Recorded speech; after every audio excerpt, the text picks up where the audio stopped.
This is Storyteller. As I understand it, this is a weird little indie game that is about assembling, I think, panels of a story in an arbitrary way to make different outcomes happen, which sounds like a fascinating sort of exploration of player-driven stories. And so I want to play it because I think that whatever people discover when they do experiments like this really can have a major impact on what people are able to do in larger, bigger budget games. So I don't really know what to expect from this game. I haven't even clicked on this book yet. So let's do that together and find out what's going on. So this is Storyteller, a book about building stories.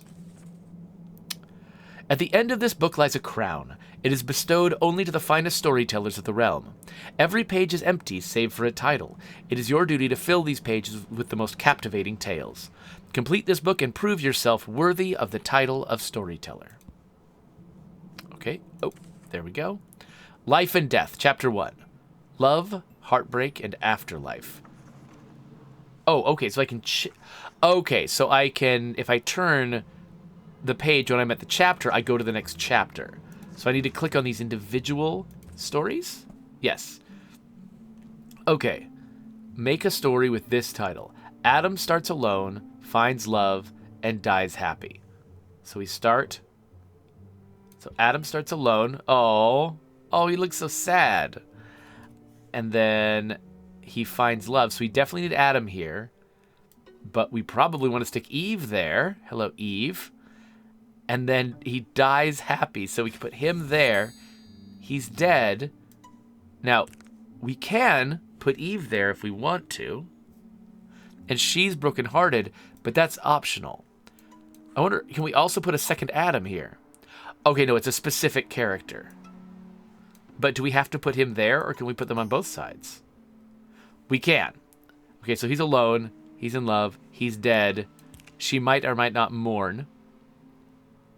Now, if we had put him here and her here, would that work? I mean, clearly this does not satisfy the title, but what happens if I click this? Okay, that sends me back here. Okay, so I can make this story whatever I want after I've satisfied the requirements, but I think I probably did have to satisfy the requirements before I got credit. So when looking at this, Brad, of course, he has a response, oh, he's so sad and so naked. Yes, these characters almost seem like almost more naked than they would be, like, even if they didn't have the little fig leaves. So Tandalense showed up, and he says that he's heard good things about this game. Yeah, so have I. I'm pretty curious about where this is going to go. Okay, so let's go back to the chapter. Heartbreak. Eve dies heartbroken. Okay, so now here we've got more options. So we can put like a love scene here, and we can have Adam and Eve in love with each other. And then we can have a death happen. So Eve could die, but she's not dying heartbroken.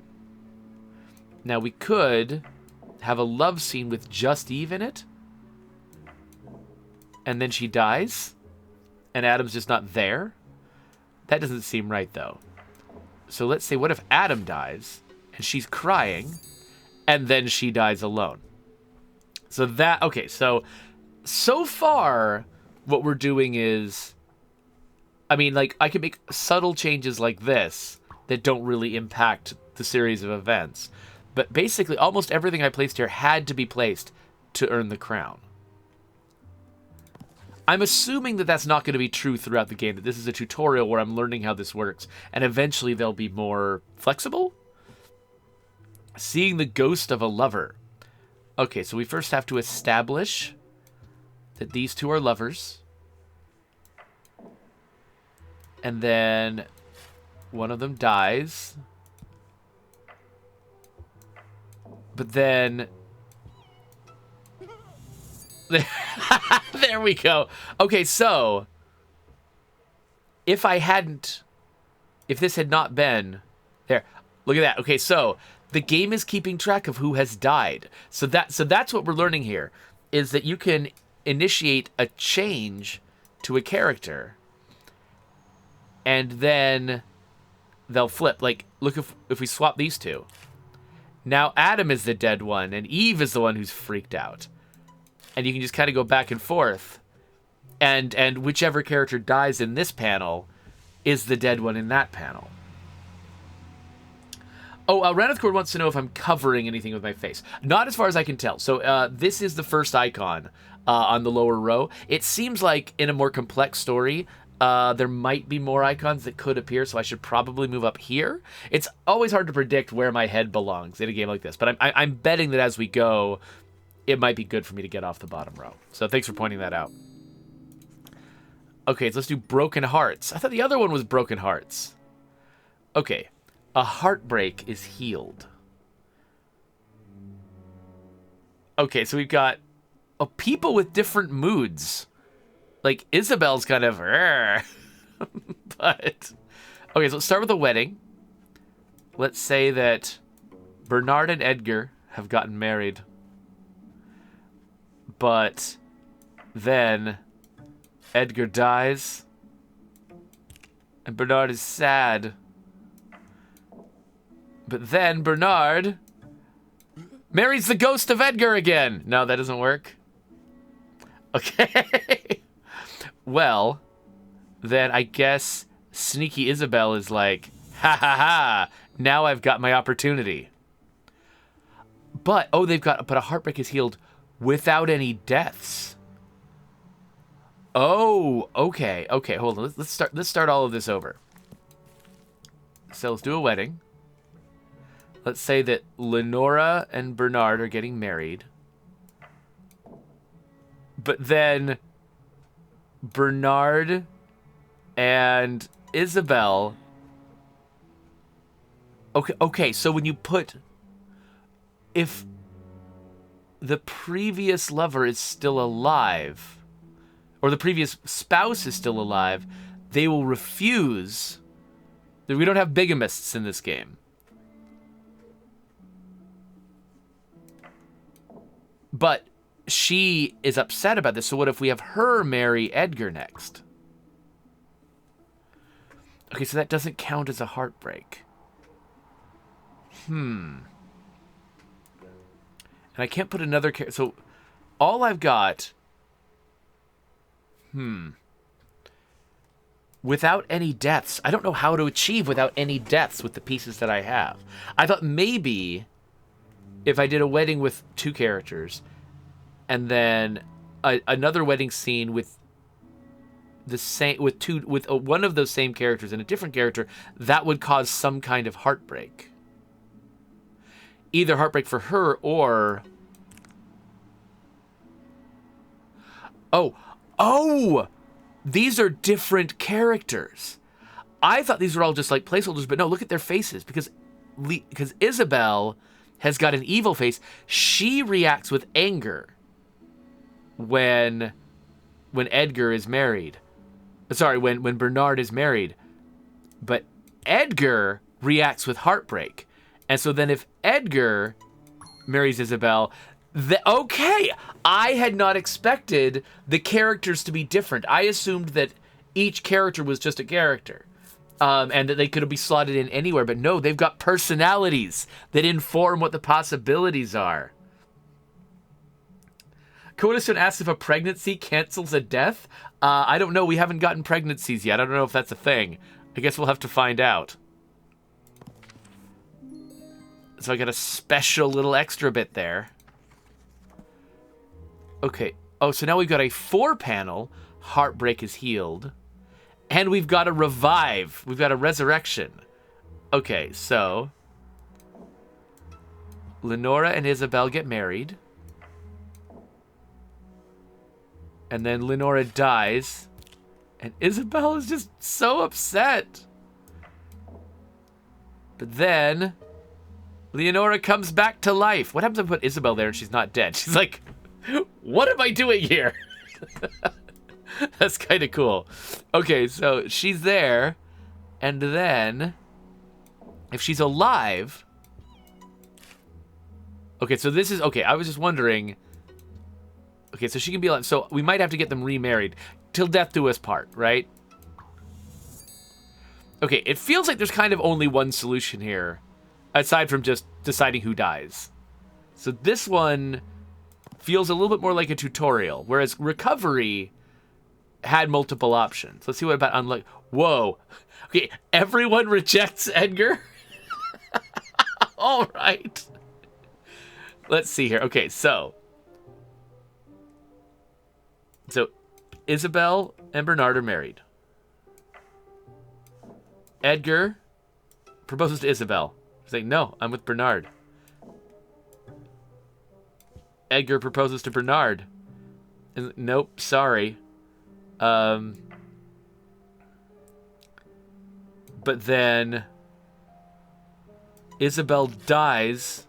Bernard's like, oh no! But Bernard remarries Leonora. And then Leonora rejects Edgar. So like, so this is just more like a logic puzzle. Like, how do I get everyone to do this? How do I make everyone married at some point so that they will all reject Edgar? Coalition is like, poor Edgar. So Tandalense is wondering if we can make the miracle happen without the first panel. That's a good question. So I'm assuming... Yeah, so she doesn't give a crap about Leonora. like Isobel doesn't give a crap about Leonora if they're not married first. So they have to be married for it to be a heartbreak. It's a heartbreak is healed. So to make the heartbreak happen, the marriage has to happen first. Oh, but they are telling me that we don't have to use all the frames necessarily. So surviving spouses find comfort. Okay. So spouses... Okay, I think what they're saying is this. That we've got Edgar and Lenora are married. Bernard and Isobel are married. But then Lenora has a dead Edgar. Isobel has a dead Bernard. And so then Isobel and Lenora get married. And I don't have to use the fifth frame if I don't want to. Though if I do, then we can just have this be a massacre. Just poor Isobel. Nothing goes right for her. Micro Retro says, I'm actually very interested in this game, but unfortunately I can't buy anything. Well, hey, this is your opportunity to at least see some of how it works. So I'm curious how many chapters there are overall. Okay, the book is not actually getting any shorter as I go back. So, apparitions, revelation, death, amnesia, mirror. Edgar shocks himself.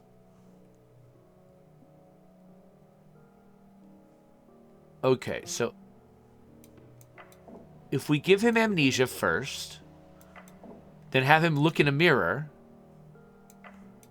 and die... It's like, who am I? I'm this guy? What? Heart attack. I guess that's not that's not a way to do that. That's what I was imagining. Oh, hey, Patent Pending. Thanks for joining me. Yeah, I love it when people who watch me on YouTube end up finding a chance to catch me live. That's great. Okay, so I thought maybe this would work. But no. Now,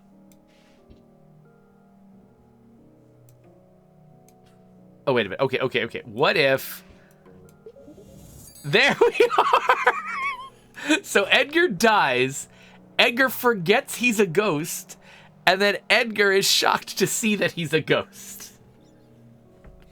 I can see that. Okay. Now, rejected by own spouse.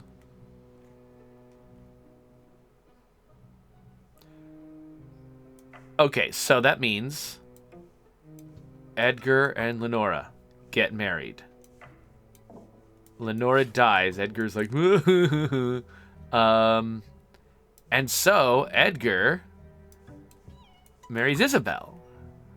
Meanwhile, Lenora, and so she goes back to Edgar, and he's like, I'm sorry, I'm with Lenora. And so then, sorry, I'm with Isobel, so then, whatever. I mean, if there's a last panel, I gotta have something happen there, right? Okay, so, interestingly, okay, so Isobel is like, why do I care? Edgar is sad, he's just not heartbroken anymore. Because Lenora died again. So I'm wondering, is he sad but not shrugging because he does have a relationship with her, but she's no longer his spouse? Like, or is it because of his personality that he's sad that someone died even though she's no longer his spouse? So let's swap all of our Edgars and Isobels. Okay, yeah, so it is because of the relationship.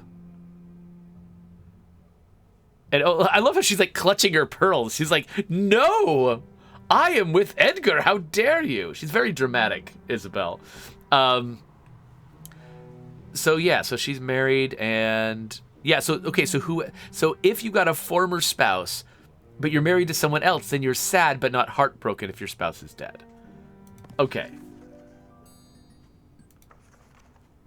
Reunion. Wait, did this say that it had a...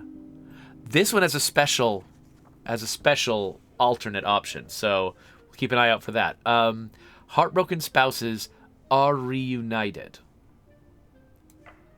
Okay. So these two are married. Now, when it says... Are we saying that both of them have to be heartbroken? So does that mean that if Lenora dies... It's not enough to just bring Lenora back and have her meet Edgar, right? Right, that's not enough. So I think it might need to be... Wait, Now, okay, does she still think of herself as his spouse? Like, if we kill Edgar now, will she be... Okay, so she is heartbroken. Because Edgar hasn't remarried, they're still married to each other as long as there's no interceding wedding.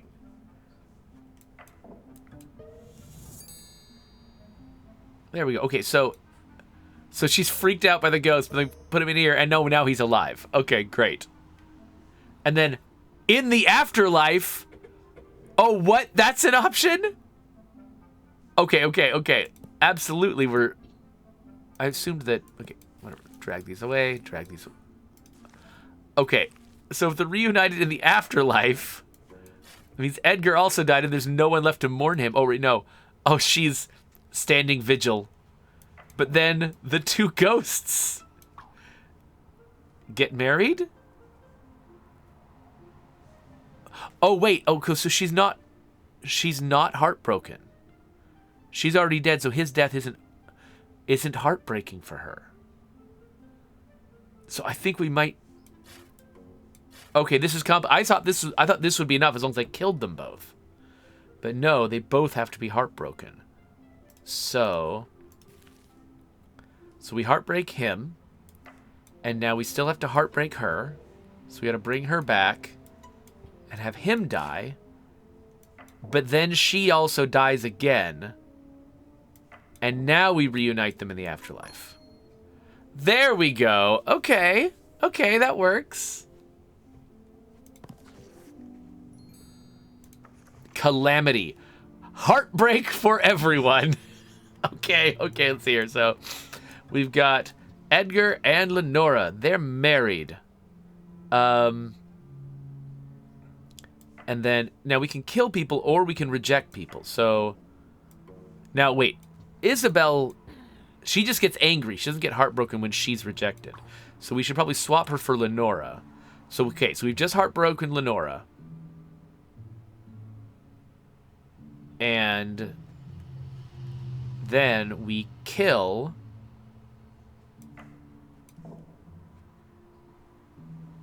Should we kill Isobel? And then... No. Let's kill Edward. Let's kill Edgar. And then...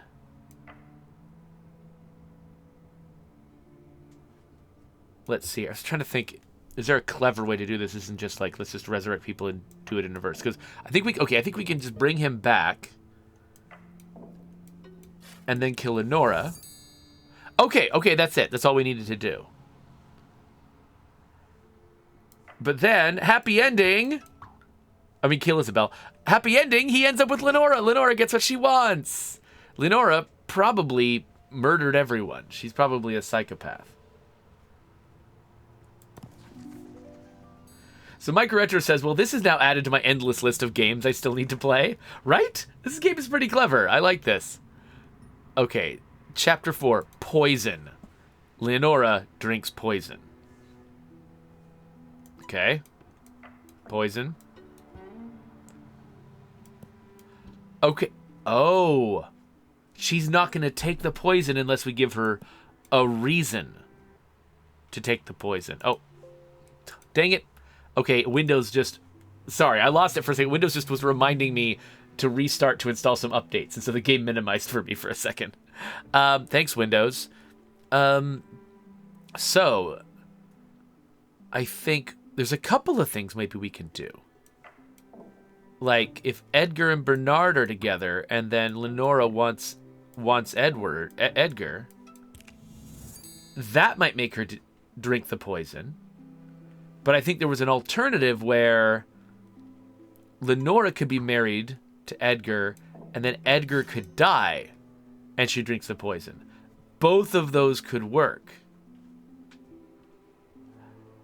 So, okay, so this is where it's starting to get a little bit more flexible. Tragedy. Double poison. Oh, this is going to be Romeo and Juliet right here. Okay, here comes Romeo and Juliet. So, they're married. And then it appears that Lenora has died. So Edgar's going to drink the poison. And then Lenora turns out is not dead. She's not dead at all. But she sees that Edgar is dead. Oh no. And so she also drinks the poison. Or someone drinks poison twice. Oh, okay. So for instance, Edgar could come back, and then he's like, still totally sad. So he drinks poison again. He's like, you can't bring me back, whoever's resurrecting people. I insist on being dead. We've got Wrath. Isobel remarries. Okay, so if she remarries, that means that she starts out married to one person. And then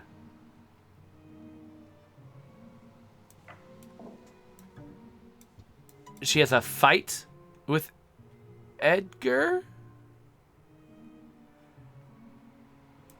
And then what's the wine for? What happens with wine? So she's drinking wine. I can make him drink wine.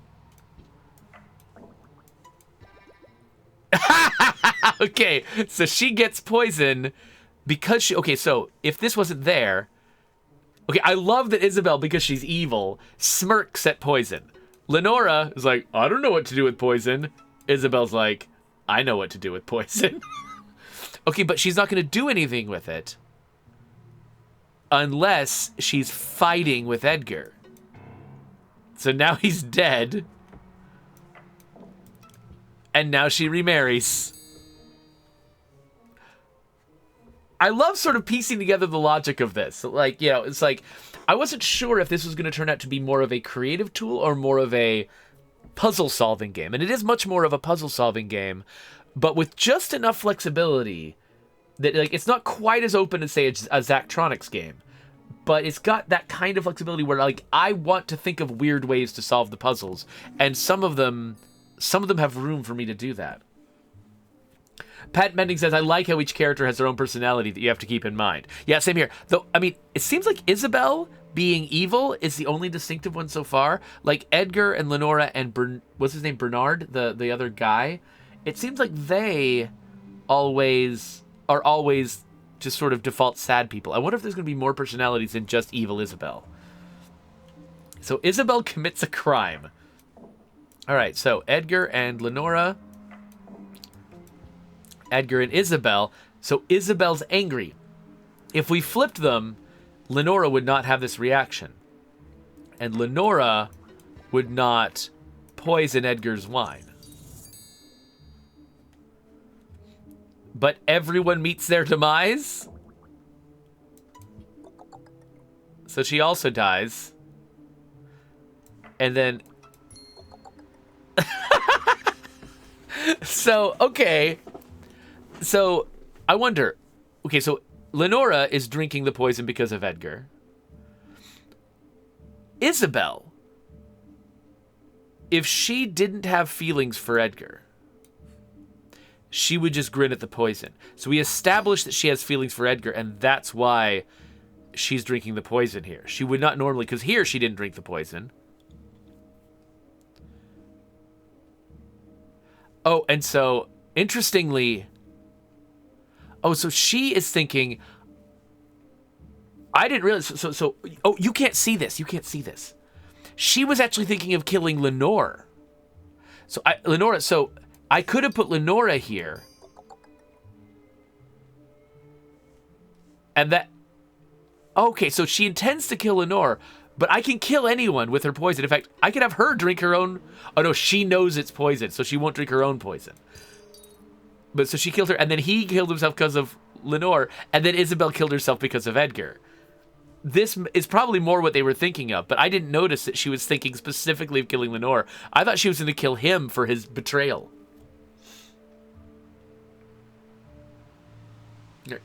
See you later, Micro Retro. Good luck with your assignments. Okay, so we've been doing this for nearly half an hour. Let's do one more chapter and then end this episode. So, Curse.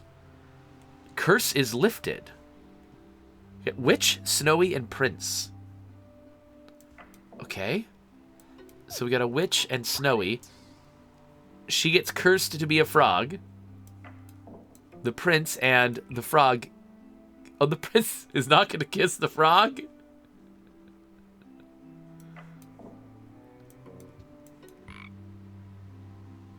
He's like, what's up with you? Oh, the frog says I'm a princess. Gotcha. Okay, so in the forest context, if he sees the frog, then the frog will say, I'm the princess.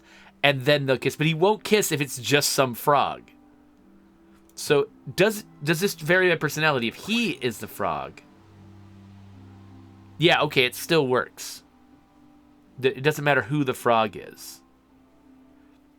I was wondering if there might be a personality difference there, but it goes either way.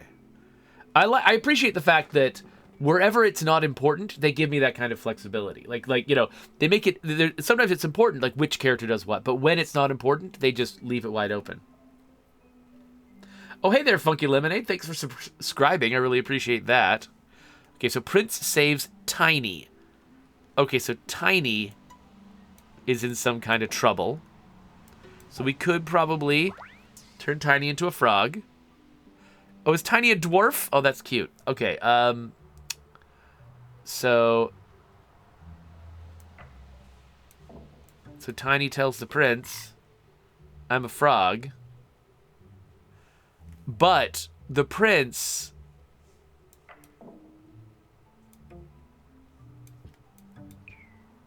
is not into little dudes. So if the prince is not into little dudes, can the prince tell Snowy? And then have Snowy kiss him?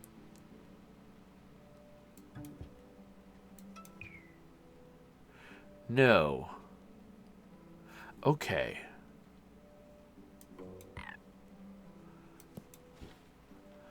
Okay, so first they have to meet each other. Then...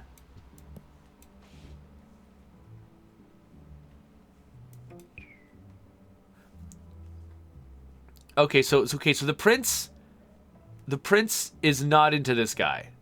So he can profess his love. Okay, both of them don't like this guy. I find that kind of sad. Nobody likes him.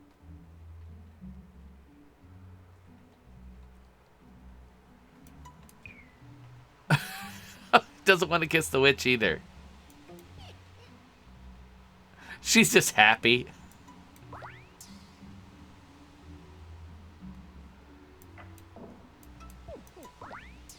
Okay, I've just got the... Everyone's a frog.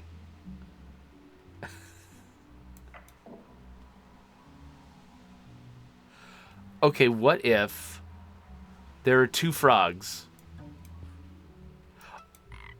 Aha! Aha! Aha! There we go! We got it! We got it! So there's two frogs. The prince thinks the frog is the princess, and so he transforms Tiny. Okay, we got that. We got that. Oh, Funky Lemonade asked if I remember Reaper Rose. I do remember knowing someone named Reaper Rose. Why, is that you under a new name or something? Okay, which becomes the mirror's favorite? Okay, so we got a witch. And she's like angry that Snow White is he loves Snow White. Oh, okay, so he loves Snow White and she's mad. So she turns herself into the witch and then zaps her in the forest and then goes back to the mirror? But the frog is still the... Ugh.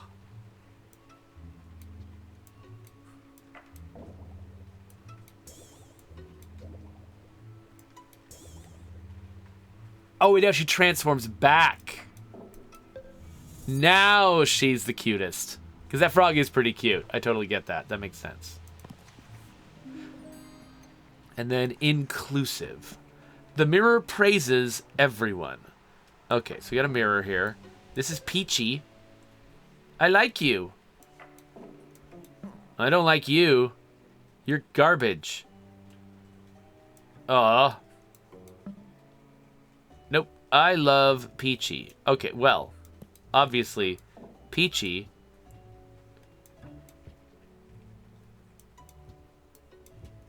Come on. Throw Peachy off a cliff.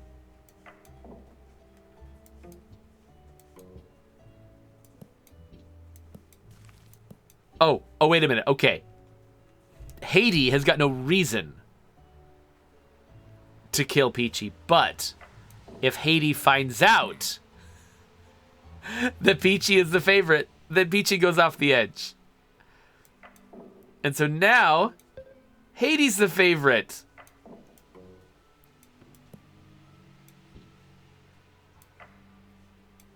And actually, I don't think we need the first panel. I think we can back everything up to make room for Froggy to be like, what? Nuh-uh. Oh, but Froggy just gets sad. Froggy doesn't get angry.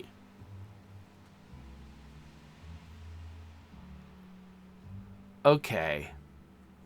Because Froggy doesn't get angry, how do we murder Froggy? Or no, how do we make Froggy the favorite?